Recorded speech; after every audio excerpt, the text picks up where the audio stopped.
এই সংসারে সম্মান এবং সাফল্য দুটোই পরিশ্রমের দ্বারা লাভ করতে হয়, কিন্তু দ্রুতক্রীড়ার এই খেলা আমাদের ভাগ্যের উপর নির্ভরশীল। এই সংসারে দুটি পথ রয়েছে। একটা পথ যেখানে কর্ম এবং পরিশ্রমের দ্বারা আপনি নিজের পথ নিজেই রচনা করতে পারবেন, আর দ্বিতীয় পথ হলো যেখানে এই ভাগ্য এক মুহূর্তে আপনাকে শিখরেও পৌঁছে দিতে পারে, আবার ধূলিসাৎ করে দিতে পারে। আপনি কোন পথ বাছবেন সেই চয়ন আপনারই। নমস্কার শ্রোতা বন্ধুরা, বং কোর্স ডায়েরি চ্যানেলে আপনাদের সকলকে স্বাগত জানাই। আজকের এই ভিডিওটি থেকে আপনি ভগবান শ্রীকৃষ্ণের মূল্যবান কিছু উপদেশ জানতে পারবেন। এই মূল্যবান উপদেশগুলি আপনি কাজে লাগিয়ে আপনার জীবনে সফলতা অর্জন করতে পারবেন। তাই আজকের এই ভিডিওটি অবশ্যই মনোযোগ সহকারে শেষ পর্যন্ত দেখবেন। আর এই ভিডিওটি দ্বারা আপনি যদি উপকৃত হন তাহলে অবশ্যই একটি লাইক করবেন এবং প্রিয়জনদের সাথে শেয়ার করবেন, যাতে তারাও ভিডিওটি দেখে উপকৃত হয়। এবং আপনারা যারা এই চ্যানেলে নতুন তারা অবশ্যই চ্যানেলটি সাবস্ক্রাইব করবেন এবং বেল বাটনে প্রেস করবেন এরকম আরও অনেক ভিডিওর নোটিফিকেশান পেতে। আর কমেন্টে লিখতে ভুলবেন না জয় শ্রীকৃষ্ণ। এবার আসুন ভিডিওটি শুরু করা যাক। অনেকদিন আগে একটা ব্যক্তি ছিল, নদীর ধারে তার একটা ক্ষেত ছিল, খুব সুন্দর একটা ক্ষেত। পরিশ্রম করে সেখানে সে ফসল উৎপাদন করল। একদিন বন্যা হলো আর সমস্ত ফসল বয়ে নিয়ে গেল। প্রতি বছর বন্যা হতো আর বারবার ওর ফসল বয়ে নিয়ে যেত। সে ব্যক্তি খুব দুঃখী হয়ে পড়ল। সে ভাবল, কেন বারবার আমার সাথে এরকম হয়? তখন একজন ওকে বোঝালো যে প্রতি বছর যখন এই বন্যা আসে তখন সে তোমার ক্ষেত উর্বর মৃত্তিকা দ্বারা পুষ্ট করে তোলে। তখন সেই ব্যক্তি বুঝতে পারল যে প্রকৃতি ওকে কত বড় একটা উপহার দিয়েছে। প্রতি বছর বন্যা শেষ হওয়ার পরে সে ফসল উৎপাদন করত এবং তাতে 10 গুণ বেশি ফসল হতো। এই সংসারে যতক্ষণ না বৃষ্টির ফোঁটা মাটিতে পড়ছে ফসল কিভাবে উৎপন্ন হবে? যতক্ষণ না এই সোনা তীব্র আগুনে উত্তপ্ত হচ্ছে ততক্ষণ সে কুন্দর কি করে হয়ে উঠবে? সেইভাবেই যতক্ষণ না আপনি সমস্যার সম্মুখীন হচ্ছেন জীবনে সামনে এগোবেন কিভাবে? তাই বিপদ হোক বা সমস্যা, তার সম্মুখীন হন, আর তাও ইতিবাচক মনোভাব নিয়ে। দেখবেন অবশেষে আপনি বিকাশের পথে অগ্রসর হয়েছেন। আসুন আমার সাথে ভালোবেসে বলুন, রাধা রাধা।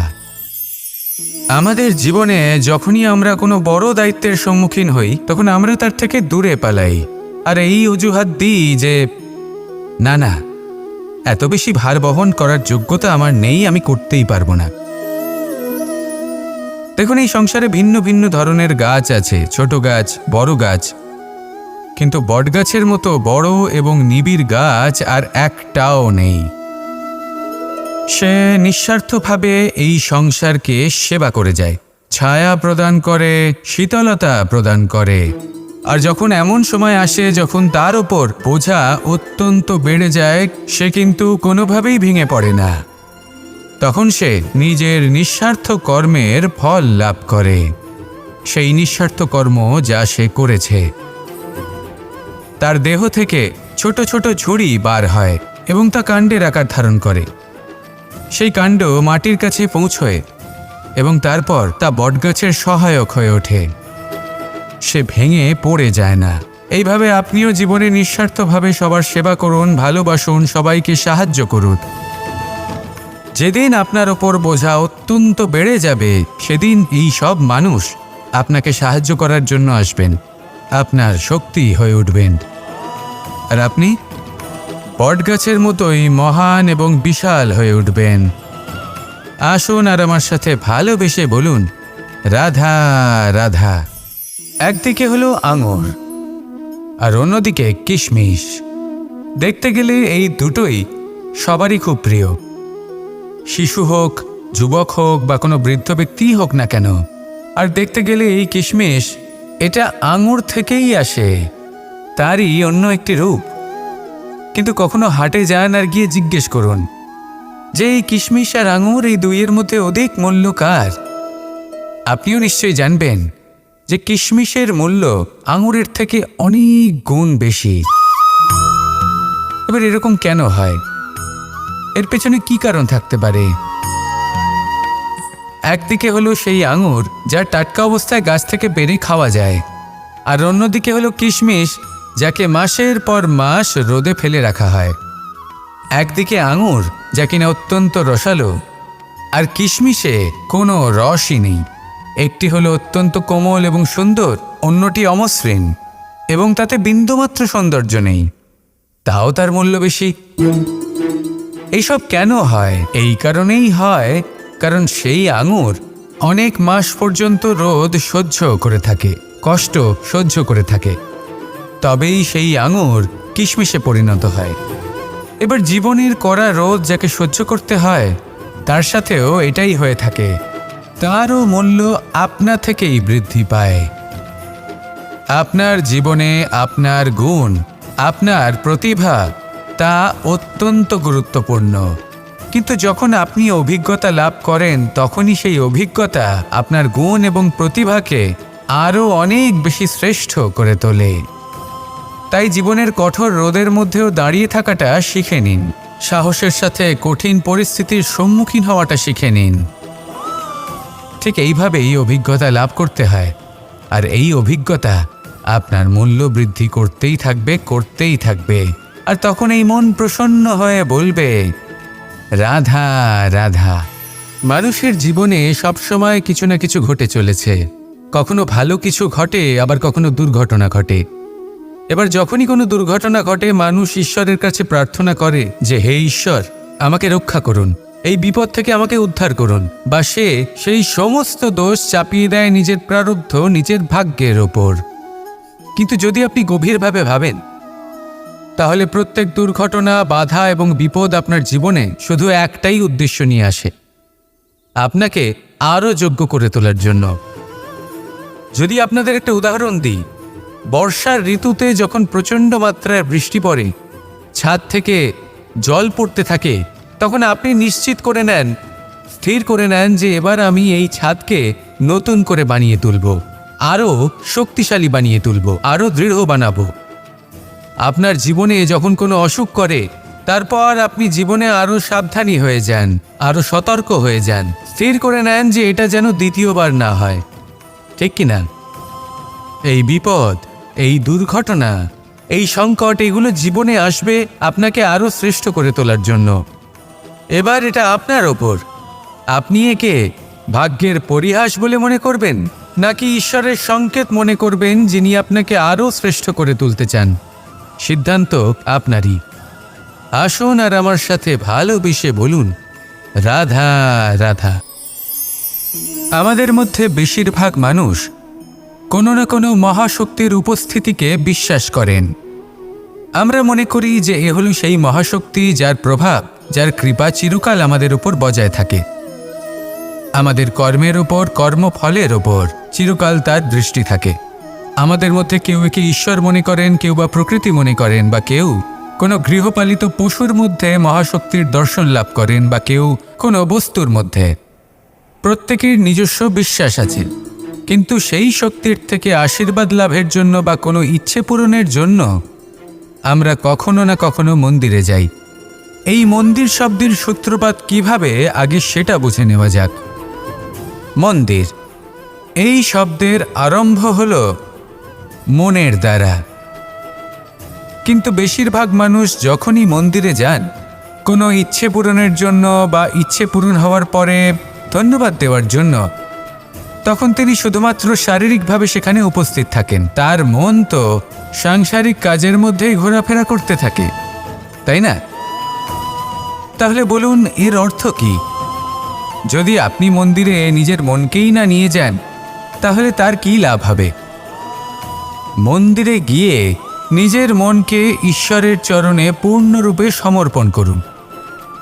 নিজের মন থেকে ঈশ্বরের আরাধনা করুন, আর এই মন থেকেই বলুন, রাধা রাধা। যদি কোনো সিংহ বানরের মতো গাছে চড়তে চেষ্টা করে, তাহলে কি হবে? একটা মাছ যদি মাটিতে হাঁটতে চেষ্টা করে, তাহলে কি হবে? তারা বিফলই হবে। কিন্তু এরকম কেন হয়? তার কারণ হলো প্রকৃতির রচনা কিছুটা এরকম। এখানে প্রত্যেকটি ব্যক্তিকে, প্রত্যেকটি প্রাণীকে আলাদা আলাদা গুণের অধিকারী করা হয়েছে এবং সকলকে একটা সীমাও প্রদান করা হয়েছে।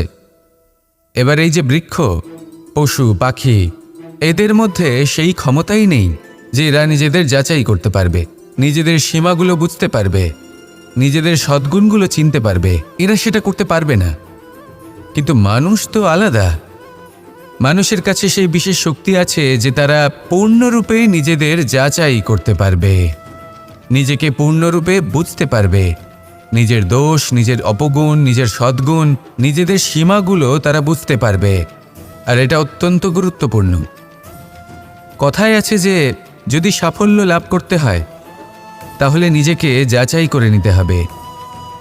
তাই নিজেকে যাচাই করুন, নিজের সাথে পরিচিত হয়ে যান এবং জীবনে কর্ম করতে থাকুন। সাফল্যের শিখরে অবশ্যই পৌঁছে যাবেন। আর ওখানে যদি যান তাহলে এই মন প্রসন্ন হয়ে অবশ্যই বলবে, রাধা রাধা। আমরা সবাই প্রকাশের অনুগামী। সূর্যের থেকে আমরা প্রকাশ লাভ করি এবং সেই প্রকাশের কারণে আমরা সবকিছু দেখতে পাই। আর হয়তো সেই জন্য আমরা সূর্যকে এত মান্য করি, তাকে সম্মান করি, তাকে পুজো করি। কিন্তু এই সংসারে শুধুমাত্র সূর্যই কি আছেন যিনি প্রকাশের উৎস? না। যখন সূর্যাস্ত হয় তখন কি হয়? তখন চন্দ্রমা প্রকাশ দিয়ে থাকেন, উনি আমাদের পথ দেখান। আর যখন চন্দ্রমা থাকেন না তখন কি হয়? তখন আমাদের গৃহ প্রকাশময় করে তোলে ছোট্ট একটা প্রদীপ, অর্থাৎ আকার বা নাম গুরুত্বপূর্ণ নয়। গুরুত্বপূর্ণ হলো গুণ। আপনিও এই গুণগুলি আপন করুন। চন্দ্রমা বা প্রদীপের মতো সূর্যের অনুপস্থিতিতেও প্রকাশের কিরণ ছড়িয়ে দিন। সৎপথে চলুন আর আমার সাথে ভালোবেসে বলুন, রাধা রাধা। এই হলো বটগাছের একটা বীজ।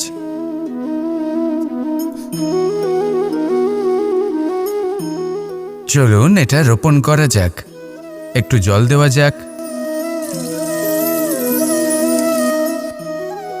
এবার এখানে একটা বিশাল বটবৃক্ষ উৎপন্ন হবে। কিন্তু কিভাবে? এতে কে সাহায্য করবে? এটা সম্ভব কে করে দেখাবে? প্রকৃতি। আগে হ্যাঁ, এই সংসারে যা কিছু উৎপন্ন হয়, যা কিছু নষ্ট হয়, তার জন্য প্রকৃতিই দায়ী হন। এই প্রকৃতির কারণেই তো রৌদ্র আসে, প্রকৃতির কারণেই বৃষ্টি হয়, জল পাওয়া যায়। তার কারণেই এই বটের বীজ তা এক বিশাল বটবৃক্ষে পরিণত হবে। কিন্তু একজন মানুষকে দেখুন, মানুষ বলবে এই বৃক্ষে আমার অধিকার রয়েছে। কেন? কারণ আমি এই বীজ বপন করেছি। এবার সমস্ত কাজ প্রকৃতি করবে আর সমস্ত শ্রেয় মানুষ নিয়ে যাবে। এটা কি উচিত? কখনোই নয়। এবার এর উত্তর প্রকৃতিতেই লুকোনো আছে। কখনো কোনো পাখিও এই বীজ রোপণ করে, সেখানে বৃক্ষ উৎপন্ন হয়, তাতে ফল আসে, সেই পাখি সেই ফল খায়, কিন্তু সেখানকার বাকি পাখি এবং প্রাণীদের সেই ফল খেতে বারণ করে না। সেই বৃক্ষের ওপর নিজের অধিকার প্রমাণ করতে চেষ্টা করে না, সবার মধ্যে ভাগ করে দেয়। আর এটাই আমাদেরও করা উচিত। যা প্রকৃতি থেকে আসছে তা আবার প্রকৃতিতেই ফিরে যেতে দিন।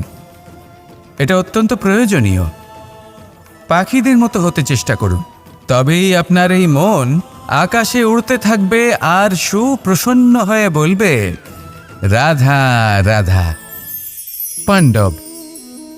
পাণ্ডবরা বন থেকে এসেছিলেন। ওনাদের কাছে না কোনো ধন ছিল, না কোনো সম্পদ, না বিদ্যা। নিজের পরিশ্রমের দ্বারা ওনারা বিদ্যা অর্জন করেছিলেন, আর তার দ্বারাই সম্পদ অর্জন করলেন আর ধনও অর্জন করলেন। এই পাণ্ডব ছিলেন অত্যন্ত কুশল এবং শক্তিশালী। যুধিষ্ঠির নিজের পরিশ্রম দ্বারা এমন জ্ঞান অর্জন করেছিলেন যে এই সংসার ওনাকে ধর্মরাজ যুধিষ্ঠির অভিহিত করেছিল। দেখতে গেলে পাণ্ডবদের কাছে সবকিছুই ছিল, কিন্তু যখন বিষয় এলো আরও ধন লাভ করার, তখন যুধিষ্ঠির, যিনি পাণ্ডবদের মধ্যে জ্যেষ্ঠ, তিনি সকল পাণ্ডবদের সাথে দ্যুতক্রীড়ায় অংশগ্রহণ করে ফেললেন। এর ফলে না শুধু ধনলক্ষ্মী, ধর্মলক্ষ্মী, বিবেক লক্ষ্মী কেউ হারালেন, আর শুধু তাই নয়, নিজের গৃহলক্ষ্মী দ্রৌপদীকেও হারিয়ে ফেললেন। এর কারণ কি? ভুলে গেলেন খুব সহজ একটা কথা। এই সংসারে সম্মান এবং সাফল্য দুটোই পরিশ্রমের দ্বারা লাভ করতে হয়। কিন্তু দ্রুতক্রীড়ার এই খেলা আমাদের ভাগ্যের উপর নির্ভরশীল। এই সংসারে দুটি পথ রয়েছে। একটা পথ যেখানে কর্ম এবং পরিশ্রমের দ্বারা আপনি নিজের পথ নিজেই রচনা করতে পারবেন, আর দ্বিতীয় পথ হলো যেখানে এই ভাগ্য এক মুহূর্তে আপনাকে শিখরেও পৌঁছে দিতে পারে, আবার ধূলিসাৎ করে দিতে পারে। আপনি কোন পথ বাছবেন সেই চয়ন আপনারই। আসুন আর আমার সাথে ভালোবেসে বলুন, রাধা রাধা। কিছু মানুষ বড়ই বিচিত্র হন, এমনভাবে জীবনযাপন করেন যেন তাদের কোনোদিন মৃত্যুই হবে না। নিজেদের অহংকারের বশে একটা কথা ভুলে যান, যে যতই তারা নিঃশ্বাস নিচ্ছেন, যতই তারা জীবনযাপন করছেন, ততই তারা মৃত্যুর দিকে এগিয়ে চলেছেন। কারণ আমাদের এই জীবন তার নিঃশ্বাসের ওপর নির্ভরশীল। নিঃশ্বাস চলছে মানে জীবন চলছে। নিঃশ্বাস যদি থেমে যায় তাহলে জীবনও থেমে যাবে। আমাদের জীবনের প্রদীপ যে কোনো মুহূর্তে নিভে যেতে পারে, আর কত সময় বাকি রয়েছে সেই বিষয়ে আমাদের কোনো ধারণাই নেই। তাই যে মুহূর্ত আমরা এখন যাপন করছি সেটার সদ্ব্যবহার করে নেওয়া যাক, কোনো শুভ কর্ম করে নেওয়া যাক, এমন কোনো কর্ম যার দ্বারা আমাদের ব্যক্তিত্বতে এমন এক চমক আসে যে আমাদের মৃত্যুর পরেও এই সংসার আমাদের চিরস্মরণীয় করে।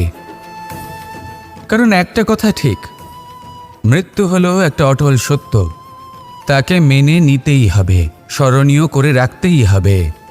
যে সময় আছে তার সদ্ব্যবহার করুন, আর আমার সাথে ভালোবেসে বলুন, রাধা রাধা। মোহ আপনার অন্তরের আরও একটা শত্রু। এবার মানুষ প্রেম আর মোহের মধ্যে পার্থক্য বুঝতে পারে না। কিছু মানুষ ভাবে যে মোহর মধ্যে খারাপ কি আছে। যদি কোনো মানুষের তার বাবা মার প্রতি, তার সন্তানের প্রতি মোহ থাকে, তবে খারাপ কি আছে? খারাপ আছে, আর সেটা তাদের জন্য খারাপ হতে পারে যাদের প্রতি আপনার এই মোহ আছে। এবার মোহ আর প্রেমের মধ্যে পার্থক্য আপনাকে বোঝাচ্ছি। মোহ শুধুমাত্র পেতে চায়, সেখানে প্রেম শুধুমাত্র দিতে শেখায়। এই দুই পরিস্থিতিতেই আপনার হাত প্রসারিত থাকে। মোহের ক্ষেত্রে কোনো বস্তু বা কোনো ব্যক্তিকে লাভ করার জন্য, আর প্রেমে শুধুই প্রদান করার জন্য। মোহর বশে আপনার পায়ে বাঁধন পড়ে যেতে পারে। যদি মাতা পিতার তার সন্তানের প্রতি মোহ থাকে, তাহলে তারা তাদের সন্তানকে কখনো দুঃখে, চিন্তায়, যন্ত্রণায় দেখতেই পারবে না। সেই জন্য তারা সন্তানকে বেঁধে রাখতে চান একটা সুরক্ষিত ক্ষেত্রে, যেখান থেকে না তারা সংসারকে দেখতে পায়, না পরখ করতে পারে, না কিছু শিখতে পারে, না বিকট পরিস্থিতির সম্মুখীন হতে পারে। ঠিক যে কারণে তারা দুর্বল হয়ে পড়ে, অজ্ঞানী হয়ে ওঠে। তাদের বিকাশ সেখানেই স্তব্ধ হয়ে যায়, আর সেখানে প্রেম শুধুমাত্র বিকাশের পথে নিয়ে যায়। মা বাবা যদি সন্তানকে ভালোবাসেন, তাহলে তাকে ছেড়ে দেন, যে যাও সংসারকে দেখো, পরখ করো আর শেখো। কিভাবে এর সাথে লড়াই করতে হবে সেটা নিজে শেখো। নিজের শক্তি নিজেই বাড়িয়ে তোলো, নিজের পথ চয়ন করো। সেই জন্য এই মোহর শিকল ভেঙে ফেলুন আর প্রেমকে আপন করে নিন। আর এই প্রেম দ্বারাই বলুন, রাধা রাধা। বাল্যকালে যখন আমি মাখন খেতাম, তখন যশোদা মায়ের আমার মাখন খাওয়া নিয়ে কোনো সমস্যা ছিল না। কিন্তু যখন আমি মাখন খেতাম, মাখন চুরি করতাম, তখন যেই প্রকারে বাড়ির পরিচ্ছন্নতা আমি নষ্ট করতাম, তা নিয়ে অবশ্যই যশোদা মায়ের আপত্তি ছিল। আর হবে নাই বা কেন? কথায় আছে যে যদি আমাদের ঘর পরিচ্ছন্ন থাকে, সেখানে লক্ষ্মী বসবাস করে থাকেন, তবেই সেই বাড়িতে সন্তোষ ভাব থাকবে। সেই জন্যই আমাদের যশোদা মা পরিশ্রম করে বাড়ির ভেতর এবং বাড়ির বাহির সবসময় পরিচ্ছন্ন করে রাখতেন। এবার যেইভাবে আমাদের বাড়ি, যেখানে আমাদের পরিবার বসবাস করতেন, সেইভাবেই আমাদের শরীর আর আমাদের আত্মা রয়েছে, যাতে আমরা বসবাস করি। একেও স্বচ্ছ রাখা প্রয়োজনীয়। এবার স্বচ্ছ কিভাবে রাখা যায়? শুধু বাহ্যিক পরিচ্ছন্নতা আর প্রসাধন দ্বারা তা সম্ভব হবে না। জীবনে কিছু কটু অভিজ্ঞতা আমাদের সকলের থাকে। সেই কটু অভিজ্ঞতাগুলির কারণে আমাদের মন, আমাদের আত্মা মলিন হয়ে যায়। এই মালিন্য থেকে আমাদের আত্মাকে মুক্ত করা অত্যন্ত প্রয়োজনীয়। এই স্বচ্ছতা অত্যন্ত প্রয়োজনীয়। আর আমাদের এই মন মালিন্য থেকে মুক্ত হতে পারে শুধুমাত্র প্রেম এবং করুণার দ্বারা। তাই সকলকে ভালোবাসতে থাকুন আর মনের মধ্যে করুণার বোধ জাগ্রত করুন। কারণ যেইভাবে বাড়ি পরিষ্কার থাকলে তাতে লক্ষ্মী বসবাস করেন, সন্তোষবোধ বজায় থাকে, সেইভাবেই যদি মন স্বচ্ছ থাকে তাহলে তাতে সন্তোষও থাকবে, শান্তিও থাকবে। তাহলে ভালোবাসতে থাকুন, মনের মধ্যে করুণাবোধ জাগ্রত করুন আর আমার সাথে ভালোবেসে বলুন, রাধা রাধা। সংসারে আমাদের জীবনে যখন কোনো সুখ বা দুঃখ আসে, তার জন্য আমরা কাউকে না কাউকে অবশ্যই দায়ী করে থাকি, তাই না? এই ব্যক্তি আমাদের সাথে এরকম কাজ করেছেন, তাই আমার সাথে এমন হলো। ওই ব্যক্তি যদি এমনটা না করতেন তাহলে আজ আমি ওই স্থানে পৌঁছতে পারতাম। সবই আপনার দৃষ্টিভঙ্গির ওপর নির্ভরশীল। আর যদি আপনার দৃষ্টিভঙ্গি এমন হয় তাহলে তা অনুচিত। সত্যি কথা বলতে এই সংসারে ভিন্ন ভিন্ন ধরনের মানুষ আছে। এটা আপনার উপর নির্ভর করছে কিভাবে তাদের স্বাগত জানাবেন। একবার ভাবুন, আমি আমার দুটো হাত সামনে নিয়ে এলাম, দুটো মুঠো খুলে দিলাম। দুই প্রকারের মানুষ আসবেন, কিছু না কিছু দিয়ে যাবেন। এই মুঠো যদি আমি বন্ধ করে দিই তাহলে না কেউ আমাকে কিছু দিতে পারবে, না আমার কিছু যাবে আসবে। নিশ্চয়ই বুঝতে পারছেন এই দুই ধরনের ব্যক্তি কারা এবং তারা কি দিয়ে যান। আমি যদি নিজের মুঠো খুলে দিই তাহলে কিছু ভালো মানুষ আসবেন, আমাকে আনন্দ, সন্তুষ্টি, জ্ঞান প্রদান করে যাবেন, ভালো অভিজ্ঞতা দিয়ে যাবেন। কোনো খারাপ ব্যক্তি যদি আসেন তাহলে তিনিও খারাপ অভিজ্ঞতা দেবেন, যার থেকে আমি শিক্ষা লাভ করব। এই সব কিছু আমি লাভ করতে পারি। মুঠো যদি বন্ধ করে রাখি তাহলে আমি কিছুই পাবো না। দেখুন, এই সংসারে প্রত্যেকের জীবনে এরকম। প্রত্যেকের জীবনে সবকিছুই আছে, ভালো খারাপ দুই মানুষই আছে। ভালো অভিজ্ঞতা আছে, খারাপ অভিজ্ঞতা আছে। নির্ভর করছে আপনার উপর যে আপনি কি করবেন, এনাদের স্বাগত কিভাবে জানাবেন, কার থেকে কি বুঝবেন, কি শিখতে পারবেন, আর কোন দৃষ্টিভঙ্গি নিয়ে অগ্রসর হবেন। এটাই নির্ধারণ করবে যে আপনার জীবন কেমন হবে। আসুন আমার সাথে ভালোবেসে বলুন, রাধা রাধা। জীবনে যখন কোনো ব্যক্তি নিজের লক্ষ্য প্রাপ্তির জন্য নিরন্তর পরিশ্রম করতে থাকেন, চেষ্টা করতে থাকেন, তখন তিনি কষ্ট অনুভব করেন। কখনো শারীরিক কষ্ট, কখনো মানসিক কষ্ট। এবার উনি এটা ভাবতে থাকেন যে আমি কি উচিত করছি নাকি অনুচিত করছি। কারণ অন্যদিকে এমন একজন ব্যক্তিও আছেন যিনি একদমই পরিশ্রম, চেষ্টা করছেন না। তিনি মদিরা পান করেন, বিলাসিতায় জীবন কাটান, অলস প্রকৃতির হয়ে ওঠেন, নিদ্রাতে বিলীন হয়ে থাকেন আর ভাবেন যে তিনি সুখ লাভ করছেন। কিন্তু এরকম কেন হয়? কারণ যখন আমরা সৎ পথে থাকি, উচিত পথে চলি, লক্ষ্য প্রাপ্ত করার জন্য চেষ্টা করতে থাকি, তখন আমাদের ভেতরে থাকা নেতিবাচক শক্তি এবং পাপ এই দেহকে ত্যাগ করে দেয়। আর এই অনুভূতিটাই আমাদের দুঃখের অনুভূতি দেয়, কষ্ট দেয়। এবার সেখানে যদি আমরা কুপথে চলি, অনুচিত পথে চলতে থাকি, তাহলে আমাদের ভেতরে থাকা পুণ্য এবং ধনাত্মক শক্তি আমাদের দেহ ত্যাগ করে দেয়। আর এই অনুভূতির কারণেই আমরা সুখ অনুভব করি। কিন্তু কখনো ভাববেন যে এই সুখ বেশি সময় পর্যন্ত থাকে না। সেই জন্য সবসময় মনে রাখবেন, যদি আপনি জানেন যে এটাই আপনার লক্ষ্য, এটাই উচিত পথ, শুভ পথ, তাতে নিরন্তরভাবে এগিয়ে যেতে চেষ্টা করতে থাকুন। এই কষ্ট আপনাকে সুখের পরাকাষ্ঠায় কখন পৌঁছে দেবে তা আপনি জানতেই পারবেন না। আসুন আমার সাথে ভালোবেসে বলুন, রাধা রাধা। প্রত্যেক মানুষ নিজের জীবনে হীরক তথা হীরে এবং দর্পণ এই দুই দেখেছেন। এই দুই হলো সাদা এবং এরা দুজনেই আলোর প্রতিফলন ঘটায় এবং এরা দুজনেই উজ্জ্বল হয়ে ওঠে। আপনি হয়তো মনে মনে ভাবছেন যে এটা কি ধরনের তুলনা করছি।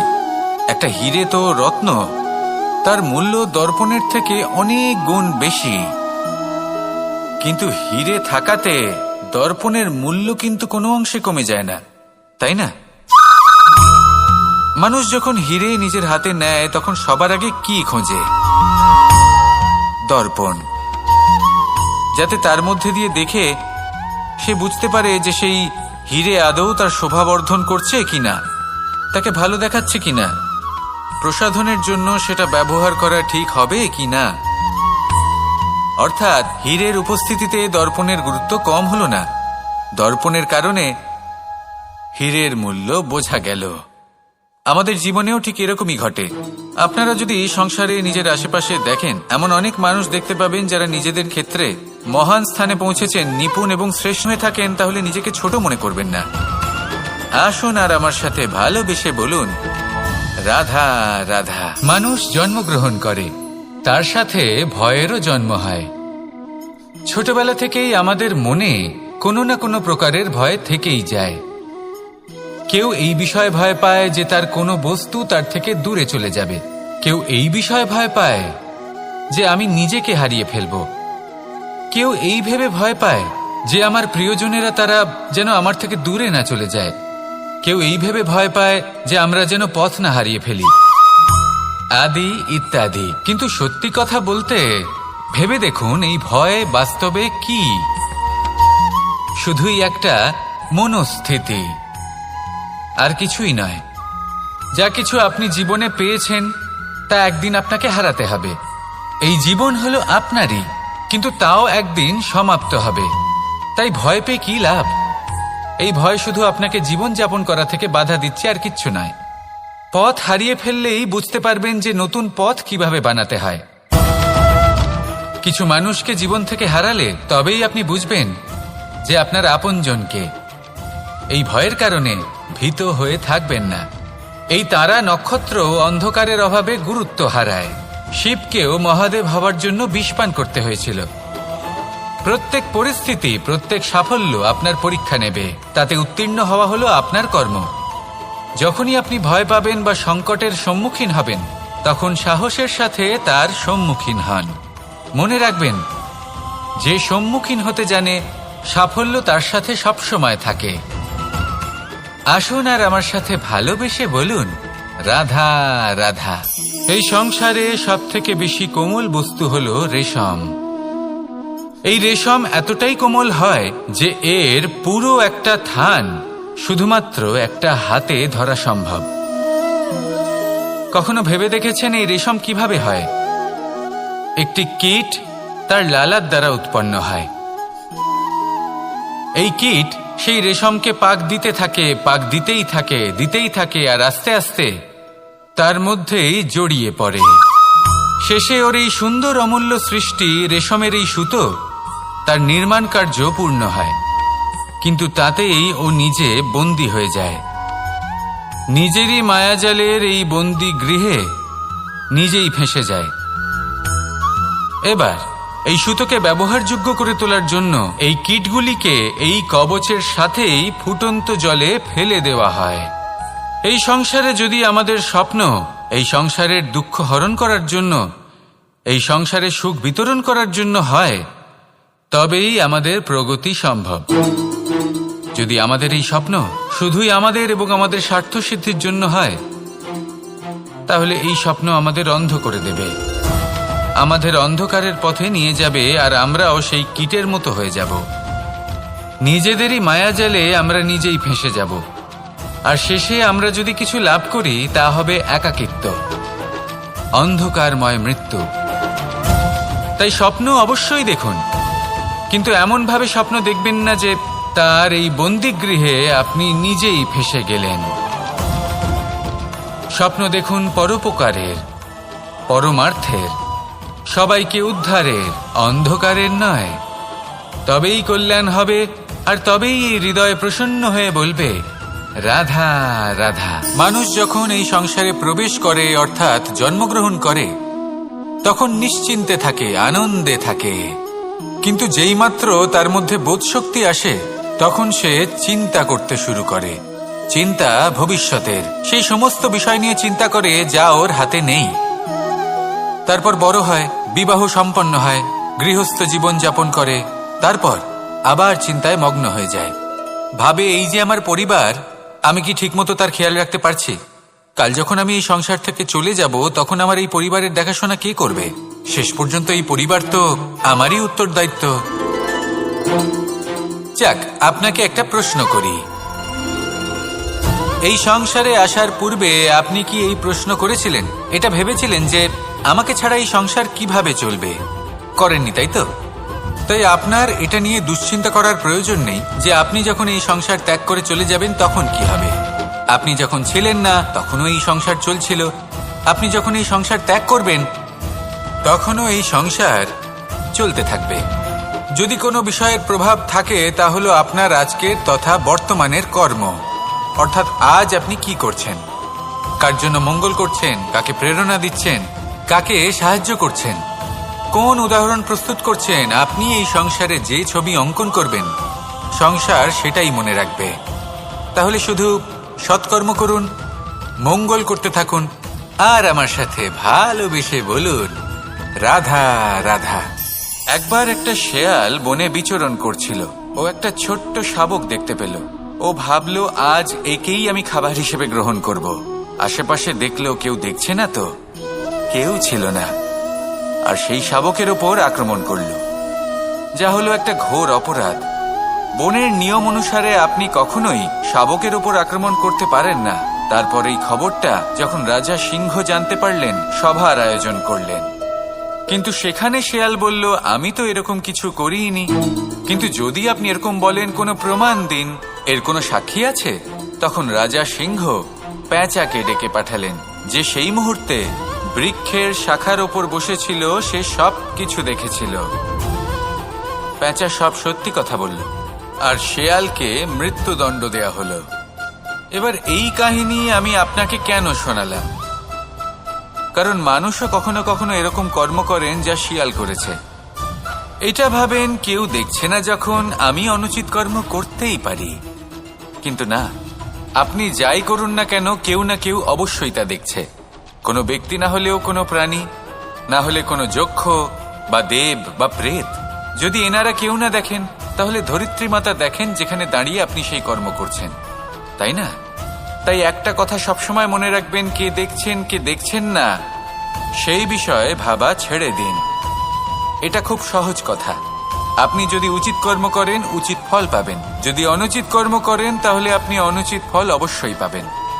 সেই জন্য উচিত পথে চলতে থাকুন, উচিত কর্ম করতে থাকুন, আর আমার সাথে ভালোবেসে বলুন রাধা রাধা। সুখ, দুঃখ এবং শক্তি, এই তিন হলো এই সংসারের ত্রিদেবের মতো। আমাদের জীবনে যা কিছু ঘটছে এই তিনটির ভিত্তির উপরেই হচ্ছে।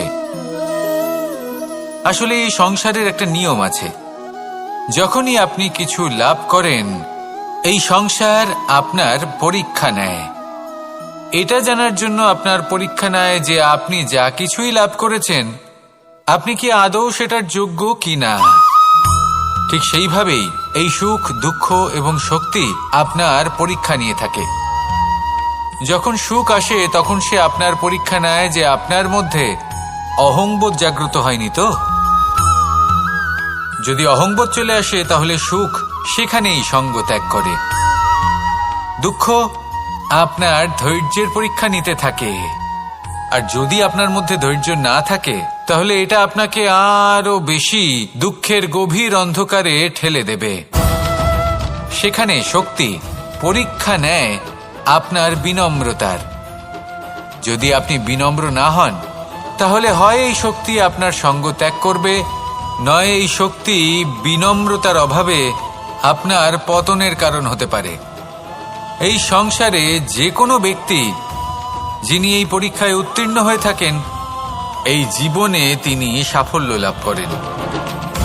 আসুন আমার সাথে ভালোবেসে বলুন রাধা রাধা। আমি মনুষ্য রূপে জন্ম নিয়েছি এবং সমস্ত কর্ম এই রূপেই করেছি। কিন্তু আশ্চর্যের বিষয় হলো যে আজও মানুষ আসেন এবং হাত জোর করে প্রার্থনা করেন যেন আমি ওনাদের সহায়তা করি। আপনাদের একটা কথা বলতে চাই, আমি সকলকে সাহায্য করতে পারবো না, কিন্তু আমি শিক্ষা অবশ্যই দিতে পারবো, জ্ঞান প্রদান করতে পারবো। এমন কিছু জ্ঞান যার ভিত্তিতে মানুষ যা চাইবেন তাই লাভ করতে পারবেন যদি সঠিক কর্ম করতে থাকেন। যখন কংসের অসুররা গোকুলে ধ্বংসলীলা চালাচ্ছিলেন তখন আমি কারোর থেকে সাহায্য চাইনি। আমি দাঁড়িয়েছিলাম, লক্ষ্য আছে, আপনি অবশ্যই লাভ করবেন। আর এই মন সুপ্রসন্ন হয়ে বলবে, রাধা রাধা। ভোজন এই সংসারে যেই হোক না কেন, কোনো মানুষ হোক, কোনো প্রাণী হোক, কোনো কীট হোক বা কোনো বনস্পতি হোক, প্রত্যেকের জন্য ভোজন অতি আবশ্যক। কারণ ভোজন থেকেই শক্তি পাওয়া যায়, আর সেই শক্তি দিয়েই সংসারের, আমাদের জীবনের সমস্ত কার্য করা যায়। এবার এমন এক ধরনের শক্তি হয় যা শীতের ঋতুতে সূর্য থেকে আমরা পেয়ে থাকি, আর আরেক ধরনের উত্তাপ হয় যা দিয়ে ভোজন রান্না করা হয়, সুস্বাদু নানান ধরনের ভোজন। এবার অত্যন্ত গুরুত্বপূর্ণ হলো যে ব্যক্তি সেই ভোজন বানাচ্ছেন তার মানসিক পরিস্থিতি এবং সেই ব্যক্তি যিনি ভোজন গ্রহণ করছেন তার মানসিক অবস্থা। যখনই আপনি ভোজন বানাচ্ছেন তখন ভালোবাসার সাথে কাজটা করুন, ধন্যাত্মক ভাব নিয়ে, সৎ ভাবনার সাথে। কারণ আপনার এই মানসিক স্থিতি শক্তির আকারে সেই খাদ্যের সাথে মিলেমিশে যায়। আর যখনই আপনি ভোজন গ্রহণ করছেন তখন সদ্ভাবনার সাথে, প্রসন্নতার সাথে গ্রহণ করুন, ধন্যাত্মক ভাব নিয়ে। যদি আপনি প্রসন্নতার সাথে রান্না করেন, প্রসন্নতার সাথে খাদ্য গ্রহণ করেন, তাহলে আপনি প্রসন্নই থাকবেন। আর মন সুপ্রসন্ন হয়েই বলবে, রাধা রাধা। দীপাবলি আমাদের সবথেকে বড় উৎসব। শ্রীরাম রাবণকে পরাস্ত করে 14 বছরের বনবাস কাটিয়ে আবার অযোধ্যায় ফিরে এলেন অমাবস্যার রাত্রে। অযোধ্যায় সবাই খুব প্রসন্ন ছিলেন, খুবই উৎসাহিত ছিলেন। অযোধ্যায় সহস্র প্রদীপ প্রজ্বলিত করা হয়েছিল এই উৎসবে। একে আমরা দীপাবলি বলে থাকি। এবার এই বিষয়ে আমরা সকলে জানি। আপনি কি এটা জানেন যে শ্রীরাম বাস্তবে অমাবস্যার এক রাত আগেই অযোধ্যায় পৌঁছে গেছিলেন? সবার সামনে অমাবস্যার রাতে এসেছিলেন। এর কারণ কি? শ্রীরাম প্রমাণ করতে চেয়েছিলেন যে যে কোনো সময়, দিন হোক বা রাত, শুভ বা অশুভ হয় না। শুভ অশুভ কিছু থাকলে তা হলো মানুষের চিন্তা, তার ভাবনা, তার নির্বাচন আর তার কর্ম। নিজেই দেখে নিন, শ্রীরাম শুভ কাজ করে ফিরেছিলেন এবং অমাবস্যার মতো গভীর এক রাত্রিকেও দীপাবলিতে পরিবর্তিত করেছিলেন। এমনটাই যদি আমরা করতে পারি, তাহলে এমন কোন গৃহে যান যেখানে অসহায় ব্যক্তি রয়েছেন, যা অন্ধকারাচ্ছন্ন, আর সেখানে প্রকাশ প্রজ্বলিত করুন। প্রকাশ সহায়তার, প্রেরণার, আশার। যদি এমন কিছু আমরা করতে পারি তাহলে তাকে প্রকৃত অর্থে দীপাবলি বলা যেতে পারে। তাহলে নিজের পরিবারের সাথে দীপাবলি পালন করুন। আপনাদের শুভেচ্ছা জানাই। আসুন আর আমার সাথে ভালোবেসে বলুন, রাধা রাধা। এই শুকনো পাতাটিকে দেখুন, নিষ্প্রাণ হয়ে পড়েছে। কোনো একটা সময় এই পাতাটি একটা গাছের ডালে ছিল। সেই গাছ ওর লালন পালন করত। যখন যখন বাতাস বইত, এই পাতায় কম্পন দেখা দিত, মনকে প্রফুল্ল করে তুলত। কোনো একদিন এই পাতা গাছের ডাল থেকে ঝরে পড়ে গেল। নিঃসন্দেহে ও নিজের স্বাধীনতা পেল, কিন্তু আস্তে আস্তে শুকিয়ে গেল, নিষ্প্রাণ হয়ে গেল। দেখুন, আমি এই কথা বলছি না যে স্বাধীনতা অনুচিত, কখনোই না। কিন্তু যে কোনো পরিস্থিতিতে স্বাধীন হতে চাওয়া এটা নিশ্চিতরূপে অনুচিত। আমরা যদি আমাদের জীবনে পরিবারের গুরুত্ব ভেবে দেখি, তাহলে এই পরিবারে যতই মতভেদ থাকুক না কেন, যতই মনোমালিন্য থাকুক না কেন, যতই বিবাদ থাকুক না কেন, এই সব মিটিয়ে নেওয়া অত্যন্ত প্রয়োজনীয়। সেই সবকিছু সমাপ্ত করা অত্যন্ত প্রয়োজনীয়। কখনো এই পরিবারকে ভাঙতে দেবেন না, কখনো এই পরিবার থেকে দূরে চলে যাবেন না। এই পরিবার হলো আমাদের জীবনের একটা অমূল্য সম্পদ, অমূল্য এক আশ্রয়, যা এই সংসারে হয়তো কোথাও আপনি পাবেন না। তাই একে আগলে রাখুন। ভেবে নিন আপনি পাতা আর আপনার পরিবার সেই গাছ। আসুন আমার সাথে ভালোবেসে বলুন, রাধা রাধা। অনেক সময় আমাদের মনেই ভাবনা আসে যে আমাদের নিরীহ স্বভাবের সুযোগ নিয়ে এই সংসারের মানুষ শুধু আমাদের দুঃখই দেয়। কতবার এমন মনে হয় যে আমরা সবাইকে সাহায্য করার জন্য এগিয়ে যাই আর সকলে আমাদেরই দোষ দেয়। অনেক সময় এমন মনে হয় যে আমরা শুধুই সৎকর্ম করি, সকলের ভালো চাই, কিন্তু সকলে আমাদেরই বিষয়ে খারাপ কথা বলতে থাকে। দুঃখ হয়, কিন্তু আমাদের এটা ভেবে দেখা উচিত যে মানুষ আম গাছের গায়ে পাথর ছোড়ে, শাল গাছের গায়ে পাথর কেন ছোড়ে না? কারণ এই আম গাছে পাওয়া যায় মিষ্টি এবং সুস্বাদু ফল। অন্যদিকে শাল গাছ থেকে আমরা কি পাই? শুধুই কাঠ। তাই যদি আপনাকে কেউ কথা শোনায়, আপনাকে কোনো কিছুতে বাধ্য করার চেষ্টা করে, আপনার বিষয়ে অনুচিত কথা বলে, তাহলে নিশ্চয়ই আপনার মধ্যে এমন বিশেষ কিছু আছে যা তাদের মধ্যে নেই। নিজের মধ্যে আত্মবিশ্বাস বাড়িয়ে তুলুন, ধন্যাত্মক ভাব আনুন, সৎকর্ম করতে থাকুন।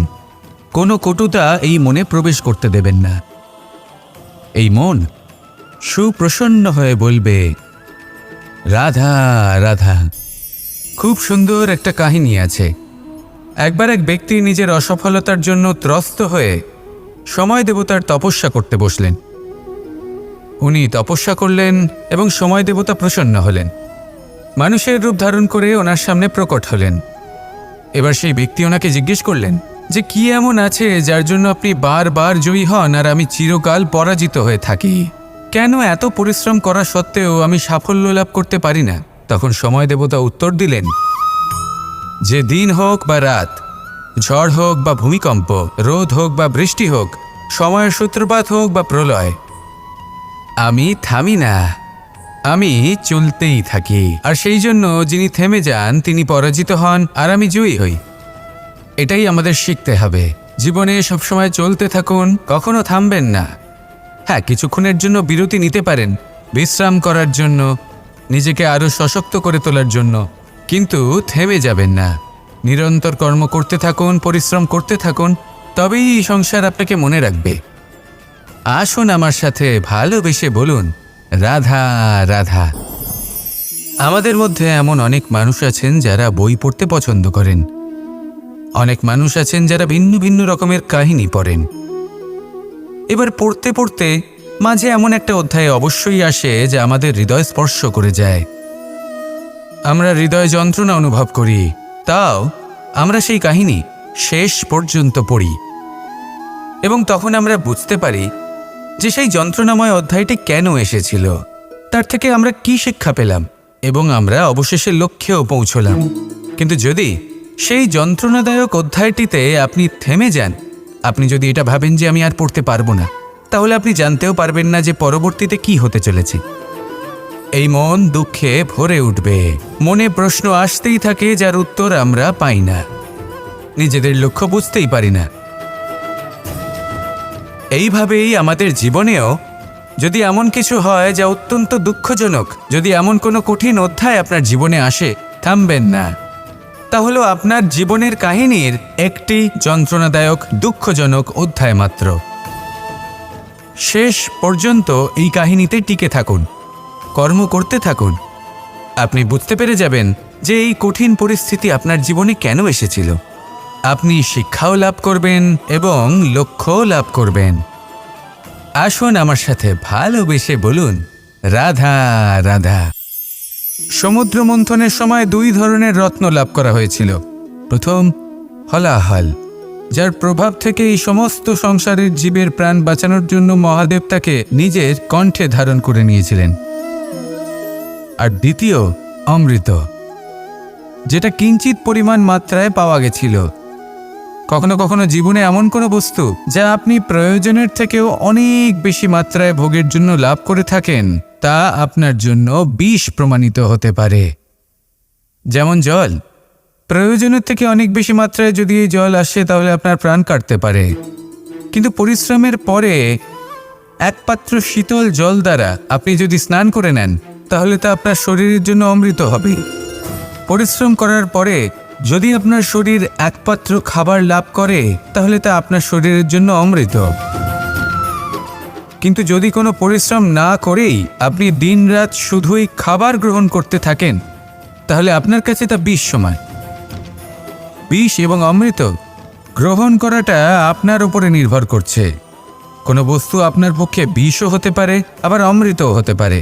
নির্ভর করছে যে আপনি সেটা কিভাবে ব্যবহার করছেন, কতটা মাত্রায় ব্যবহার করছেন। আসুন আমার সাথে ভালোবেসে বলুন, রাধা রাধা। এবার এই পুরুষার্থের বিষয়ে আপনারা অবশ্যই শুনেছেন, মোক্ষ, চতুর্থ পুরুষার্থ। আপনারা কি জানেন এই মোক্ষ আসলে কি? ধর্ম, অর্থ, কামনার পালন করতে করতে মৃত্যু লাভ করা, এটাই কি মোক্ষ? না, মোক্ষ হলো সেটাই যা জন্ম এবং মৃত্যুর ঊর্ধ্বে। প্রত্যেক ব্যক্তি, প্রত্যেক জীবই সংসারে কোনো না কোনো বিশেষ প্রয়োজনে আসে। ধর্মপথে, সৎপথে অর্থ উপার্জন করা, প্রয়োজনকে পূর্ণ করার চেষ্টা করতে করতে সেই প্রয়োজনকে পূর্ণ করা তাকে মুক্তির পথে নিয়ে যায়, যা হলো মোক্ষ। যদি এই মোক্ষ লাভ না হয় তাহলে মানুষ জন্ম এবং মৃত্যুর এই চক্রে বারবার ফিরে আসবে। তাই নিঃস্বার্থভাবে সদ্ভাব নিয়ে কর্ম করুন, সকলকে ভালোবাসুন, আর আমার সাথে বলুন, রাধা রাধা। ইচ্ছে বড়ই বিচিত্র জিনিস। এই ইচ্ছে যদি তা পূর্ণ না হয় তাহলে তা ক্রোধকে জন্ম দেয়, যদি তা পূর্ণ হয় তাহলে লোভকে জন্ম দেয়, যদি সময়ের মধ্যে পূর্ণ না হয় তাহলে শোককে জন্ম দেয়, আর যদি সময়ের পূর্বেই পূর্ণ হয়ে যায় তাহলে অহংকারকে জন্ম দেয়। সকলের ইচ্ছে থাকে, আপনারও অবশ্যই থাকবে, তা অবশ্যই পূরণ করবেন। কিন্তু একটা কথা মনে রাখবেন, আপনার এই জীবন, এটা কোনোভাবেই আপনার ইচ্ছে পূরণ করার মাধ্যম নয়। এ হলো ধৈর্য সাধনের এক মাধ্যম, নিয়ন্ত্রণ করার এক মাধ্যম। নিয়ন্ত্রণ নিজের কামনার ওপর, নিজের ইচ্ছের ওপর, নিজের আবেগের ওপর। কারণ ইচ্ছে এটা হলো সেই অশ্বের মতো যা একবার লাগাম ছাড়া হয়ে গেলে আপনার হাত থেকে যদি এই লাগাম বেরিয়ে যায় তাহলে তা আপনাকে সোজা বিনাশের পথে নিয়ে যেতে পারে। কিন্তু যদি আপনি একে নিয়ন্ত্রণ করতে পারেন তাহলে এটা আপনাকে সাফল্যের শিখরে অবশ্যই পৌঁছে দিতে পারে। তাহলে ইচ্ছেগুলিকে নিয়ন্ত্রণ করুন আর আমার সাথে ভালোবেসে বলুন, রাধা রাধা। মানুষের জীবন বড়ই বিচিত্র হয়। যেই মুহূর্তে জন্ম নেয় একটা প্রতিস্পর্ধায় প্রবেশ করতে থাকে। মানুষ জন্ম নেয় আর প্রতিস্পর্ধা শুরু হয়ে যায় ভাই এবং বোনের মধ্যে সর্বশ্রেষ্ঠ হবার, সবার থেকে এগিয়ে থাকার। তারপরে সে যায় গুরুকুলে, নিজের বন্ধুদের মধ্যে সর্বশ্রেষ্ঠ হওয়ার প্রতিস্পর্ধা শুরু হয়। এবার সেখান থেকে বাইরে বেরিয়ে সংসার জীবনে প্রবেশ করে ধন উপার্জনের প্রতিস্পর্ধা শুরু হয়। তা সে যুদ্ধই হোক বা কলা হোক, এই প্রতিস্পর্ধা কখনোই আমাদের পিছু ছাড়ে না। তাই যদি প্রতিস্পর্ধা করতেই হয় তাহলে আমরা মানুষকে সাহায্য করার প্রতিস্পর্ধা কেন করব না? এমন এক প্রতিস্পর্ধা যাতে যে কেউ জিতুক বা যে কেউ হারুক না কেন, লাভ সকলের হবে। সকলের মধ্যে প্রেম বিতরণ করতে থাকুন, এইভাবেই আনন্দ বিতরণ করতে থাকুন, আর আমার সাথে ভালোবেসে বলুন, রাধা রাধা। আমরা সকলে শক্তি অনুভব করতে চাই। এবার যদি আপনাকে জিজ্ঞেস করা হয় যে সবথেকে বেশি শক্তির অনুভব কোথা থেকে করা সম্ভব, তখন কেউ কেউ বলবেন পুষ্টিকর আহার গ্রহণ করলে, ব্যায়াম করলে, কেউ বলবেন ধন লাভ করলে, বন্ধুদের থেকে, পরিবারের থেকে, আদি ইত্যাদি। এইভাবে আপনি শক্তির অনুভব অবশ্যই করতে পারেন, কিন্তু সবথেকে বেশি শক্তির অনুভব যদি আপনি করতে চান তাহলে তা পাবেন শুধু একতার দ্বারা, সংগঠনের দ্বারা। যদি আপনাকে উদাহরণ দিই, নিজের এই হাতটাকে দেখুন, 5টা আঙুল রয়েছে। কোনো একটা বস্তুকে নিজের একটা আঙুল দ্বারা তুলে ধরার চেষ্টা করে দেখুন, বড়ই কষ্ট হবে। তখন আপনি বুঝতে পারবেন যখন এই 5টি আঙুল একত্রিত হয় তখন কোনো কাজ কতটা সহজ হতে পারে। এটাই হলো শক্তি, একতার। সব থেকে ভালো উদাহরণ যদি আপনাকে দিই, তাহলে বাঁশি। এই বাঁশি থেকে অত্যন্ত মধুর সুর নির্গত হয়, যা সবার মন প্রসন্ন করে দেয়। এই কথা সত্যি। কিন্তু এই বাঁশি আমি একটা বা দুটো আঙুল দিয়ে বাজাতে পারবো না। আমাকে প্রত্যেকটা আঙুল ব্যবহার করতেই হবে, তবেই এর থেকে মধুর সুর নির্গত হবে, যা সকলকে প্রসন্ন করবে। ঠিক কিনা? ঠিক এইভাবেই যদি আপনি চান যে আপনার জীবনরূপী বাঁশি থেকেও মধুর সুর নির্গত হোক বা সবার মনকে প্রসন্ন করে তুলুক, তাহলে আপনাকেও জীবনে একতা নিয়ে আসতেই হবে। আপনি একাও কর্ম করতে পারেন, পথ চলতেও পারেন, সামনেও এগোতে পারেন, সাফল্যও লাভ করতে পারেন। কিন্তু যখন সকলে একসাথে এগোবেন, সেই পথে চলবেন, সেই কর্মই করবেন, তখন লক্ষ্যে অবশ্যই পৌঁছবেন, সাফল্য অবশ্যই লাভ করবেন। কিন্তু সেই সাফল্য এবং তার আনন্দর সংমিশ্রণটাই একটু অন্যরকম হবে। তাই জীবনে ঐক্যবদ্ধ হন, একসাথে মিলে এগোতে থাকুন, আর আমার সাথে ভালোবেসে বলুন, রাধা রাধা। জল এ হলো জীবনের আধার পঞ্চতত্ত্বের মধ্যে একটি, আর অত্যন্ত বিশেষ। এর থেকে অনেক বড় শিক্ষা পাওয়া যায়। এই জল গন্তব্যের বিষয়ে এর স্পষ্ট ধারণা আছে। ও জানে ওর লক্ষ্য কি, আর প্রয়াস করে ততদূর সে পৌঁছেও যায়।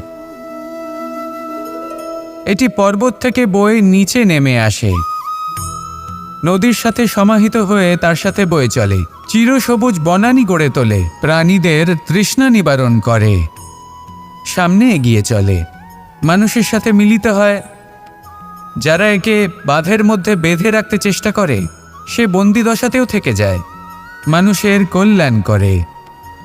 তারপর বাঁধ থেকে মুক্তি পেয়ে এগিয়ে চলে, কোথাও ধাক্কা খায়, কোথাও বাধা পড়ে, কোথাও যদি পথ খুঁজে না পায়, তাহলে পথ খুঁজেই নেয়, আর যেখানে পথ থাকে না সেখানে পথ বানিয়ে নেয়, আর শেষ পর্যন্ত নিজের লক্ষ্যে পৌঁছেই যায়, অর্থাৎ সমুদ্রে গিয়ে সমাহিত হয়ে যায়। আমাদেরও কিছুটা এরকমই হয়ে উঠতে হবে। যেখানেই যাবেন সকলের কল্যাণ করুন, সামনে এগোন।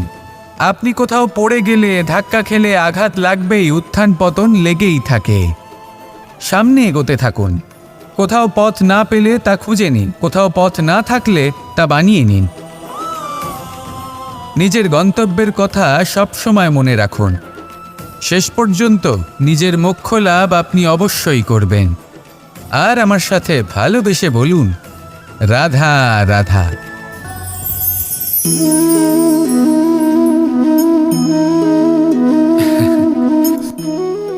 ঘুমের মধ্যে আমরা বিভিন্ন ধরনের স্বপ্ন দেখি, কিছু সুখের, কিছু দুঃখের, কিছু অত্যন্ত ভয়ানক। কিন্তু সত্যি কথা বলতে এর উপর আমাদের কোনো নিয়ন্ত্রণ নেই।